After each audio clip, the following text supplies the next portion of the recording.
ঠিক হুমায়ুন কবির ধর্মের আবেগ বিক্রি করে যেমন 1000 কোটি টাকা জেতবার ষড়যন্ত্র করেছে, এইরকম মুসলমানদের ধর্মের আবেগ নিয়ে আরো অনেকেই খেলাধুলো করছে। সবে তো সকাল হলো, বেলা আর একটু বাড়লে আরো কিছু স্পষ্ট হবে, আরো কিছু হুমায়ুন কবির আছে আমাদের ভিতরে, সেগুলো ধীরে ধীরে প্রকাশ পাবে।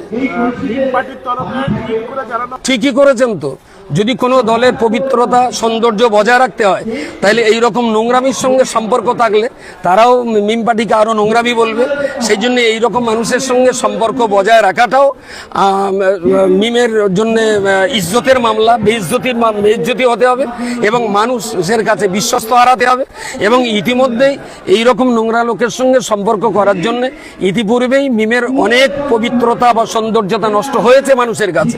আমি তাদেরকেও বলবো, দয়া করে পশ্চিমবঙ্গের মাটিতে আর আলাদা আলাদা করে ছোটখাটো প্রার্থী দিয়ে এইভাবে আর বিজেপি সহযোগিতা আপনারা করে যাবেন না।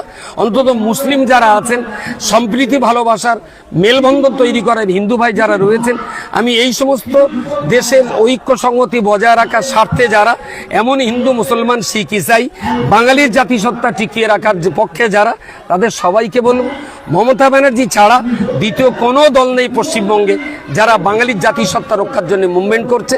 সুতরাং সবার উচিত হলো এই চরম পরিস্থিতিতে মমতা ব্যানার্জির হাত ধরে টিএমসিটাকে জয়লাভ করিয়ে দেওয়া। এটা আমাদের নৈতিক দায়িত্ব এবং কর্তব্য বলে মনে করি।